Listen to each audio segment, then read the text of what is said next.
কারিগর আমাদের শ্রদ্ধেয় শিক্ষকদের ন্যায্য আন্দোলনে উপস্থিত শ্রদ্ধেয় শিক্ষকবৃন্দ উপস্থিত সংগ্রামী ছাত্র জনতা সাংবাদিক বন্ধুগণ আসসালামু আলাইকুম ওয়া রাহমাতুল্লাহি ওয়া বারাকাতুহু।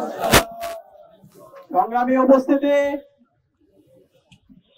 গত 16 বছরে বাংলাদেশে গুম, খুন, আয়নাঘর, ক্যাম্পাসে নির্যাতন নিপীড়নের মাধ্যমে বাংলাদেশের প্রতিটি শিক্ষা প্রতিষ্ঠানকে শিক্ষার যে পরিবেশ সেই পরিবেশকে নষ্ট করার মাধ্যমে আমাদের পুরো প্রজন্মকে ধ্বংস করতে চেয়েছিল। আমাদের শিক্ষকদের আমাদের শিক্ষকদেরকে নির্যাতন নিষ্পেষণের বিরুদ্ধে, ফ্যাসিবাদের বিরুদ্ধে 24শে জুলাই বিপ্লবের মাধ্যমে আজকে আমরা নতুন বাংলাদেশ পেয়েছি।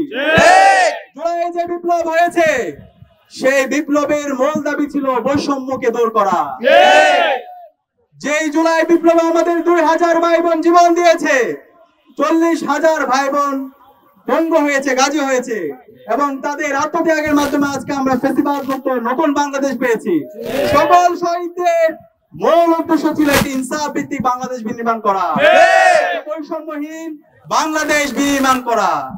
কিন্তু আমরা আজকে 1 বছর পরেও আমাদের সেই বৈষম্য অন্তর্বর্তীকালীন সরকার শহীদদের রক্তের উপর বসে গঠিত হয়েছে। সেই অন্তর্বর্তীকালীন সরকার জুলুম, নির্যাতন, নিষ্পেষণ, বৈষম্য দূর করার জন্য সেই উদ্যোগগুলো আমরা দেখতে পাচ্ছি না। আমরা আমাদের আজকে রক্তকরণ হচ্ছে হৃদয়ের মধ্যে।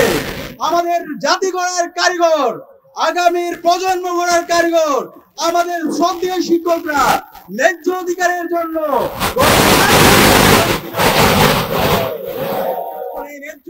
জন্য যখন তারা আন্দোলন করছে, ফ্যাসিবাদী কায়দায় খুনি হাসিনা এবং তার পেটের বাহিনী হামলা করেছে, নির্যাতন করেছে। একইভাবে আমরা আমাদের শ্রদ্ধেয় শিক্ষকদের উপর হামলা হতে দেখেছি। আপনারা ফ্যাসিস্ট হওয়ার চেষ্টা করবেন না।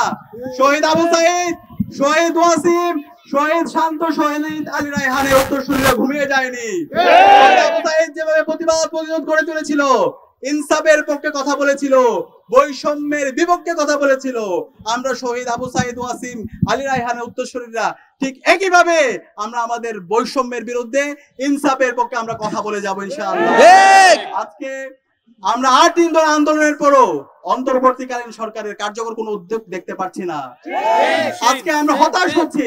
অন্তর্বর্তীকালীন সরকারের যিনি প্রধান তিনি একজন শিক্ষক। আজকে যিনি শিক্ষা উপদেষ্টা তিনিও ঢাকা বিশ্ববিদ্যালয়ের একজন শিক্ষক। আজকে যিনি আইন উপদেষ্টা তিনিও একজন শিক্ষক। আজকে যিনি জ্বালানি উপদেষ্টা তিনিও একজন শিক্ষক। অন্তর্বর্তীকালীন সরকারে আমরা যাদেরকে দেখতে পাই তারা সবাই শিক্ষক। শিক্ষক হয়ে আপনারা আমাদের শিক্ষকদের বঞ্চনা, তাদের ন্যায্য অধিকার কথা অনুভব করতে পারছেন না। আপনারা যদি এটা করতে না পারেন আপনাদের এখানে থাকার দরকার নাই। শিক্ষার্থীদের এবং আমাদের শিক্ষকদের ন্যায্য যে দাবি আছে সেই দাবি বাস্তবায়ন করার জন্য আপনাদেরকে পাঠিয়েছি। জুলাইয়ের শহীদদের যে আকাঙ্ক্ষা, তাদের যে প্রত্যাশা, সেই প্রত্যাশা বাস্তবায়ন করার জন্য আপনাদেরকে পাঠিয়েছি। আপনারা যদি মনে করেন এখানে ভোগ বিলাস করতে এসেছেন তাহলে আপনারা ভুল করছেন। এই পথে পথ বাড়ান। আমাদের শিক্ষকদের ন্যায্য দাবি মেনে না নেন তাহলে বাংলাদেশে ফ্যাসিবাদ, খুনি হাসিনা এবং তার দূষরদের যে পরিণতি হয়েছিল তার চাইতে খারাপ পরিণতি আপনাদের বলতে চাই। আপনারা হতাশ হবেন না, আপনারা হীনমন্য হবেন না। আপনাদের সাথে সারা দেশের ছাত্র সমাজ আপনাদের সাথে একত্রতা পোষণ করছে। আপনাদের সাথে ঢাকা বিশ্ববিদ্যালয় কেন্দ্রীয় ছাত্র সংসদ, রাজশাহী বিশ্ববিদ্যালয় কেন্দ্রীয় ছাত্র সংসদ, চট্টগ্রাম বিশ্ববিদ্যালয় কেন্দ্রীয় ছাত্র সংসদ, জাহাঙ্গীরনগর বিশ্ববিদ্যালয় কেন্দ্রীয় ছাত্র সংসদ সহ নির্বাচিত সকল সংসদ আপনাদের সাথে একত্রতা পোষণ করছে। পুরো প্রজন্ম আপনাদের সাথে একতা পোষণ করছে।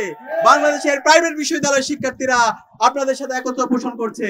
সকল মাদ্রাসা, স্কুল, কলেজ, বিশ্ববিদ্যালয়ের শিক্ষার্থীরা আপনাদের সাথে একতা পোষণ করছে। এবং আমরা বলতে চাই শিক্ষকদের যে ন্যায্য দাবি, আপনাদের দাবিটা কি? সামান্য একটা দাবি। সে দাবি হচ্ছে আমাদের শিক্ষকদের যে বেতন, সে বেতনের 20% তাদেরকে আবাসন ভাতা দিতে হবে।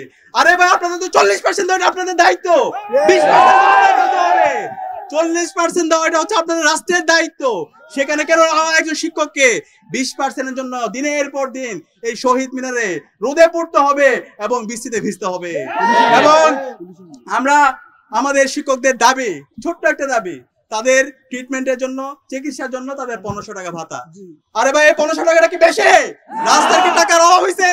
হাজার হাজার কোটি টাকা আপনারা লোপাট করছেন, সে টাকা উদ্ধার করে আপনারা আমাদের শিক্ষকদের উপর জুলুম করবেন না, সেই জুলুম আপনারা বরদাস্ত করবেন না, আগুন নিয়ে খেলবেন না, করবেন না বাংলাদেশের ছাত্র সমাজ। এবং আমরা একই সাথে আমাদের শিক্ষকদের যে দাবি, যারা স্টাফ আছে তাদের উৎসব ভাতা, 75% উৎসব ভাতা, সেটা তো একটা ন্যায্য দাবি। আমি অনুরোধ করবো অন্তর্বর্তীকালীন সরকারকে, এখনো সময় আছে, শিক্ষকদের ন্যায্য যে দাবি আছে সেই ন্যায্য দাবি মেনে নিন, তাহলে এমন ঝড় হবে, এমন উত্তাল তরঙ্গ হবে যেটা আপনারা বইতে পারবেন না। আমাদের শ্রদ্ধেয় শিক্ষকদের যে দাবি আছে, ন্যায্য দাবি আছে, সেই ন্যায্য দাবি মেনে নিন।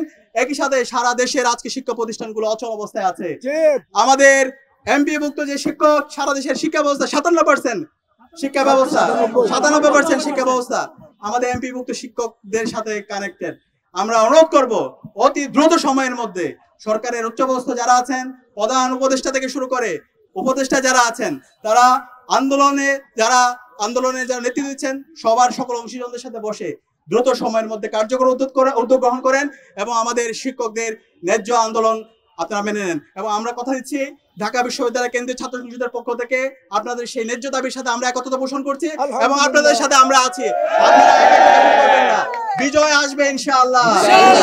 আবু সাঈদ যেভাবে জীবন দিয়ে পুরো জাতিকে নতুন ভাবে পুনর্জীবিত করেছিল, আমরা কথা দিচ্ছি, আমরা প্রত্যেকে একজন আবু সাঈদ উত্তরসূরি হিসাবে আমরা আপনাদের সাথে আছি। বিজয় আসবে ইনশাআল্লাহ। জিন্দাবাদ। শিক্ষকদের ন্যায্য দাবি, শিক্ষকদের ন্যায্য দাবি।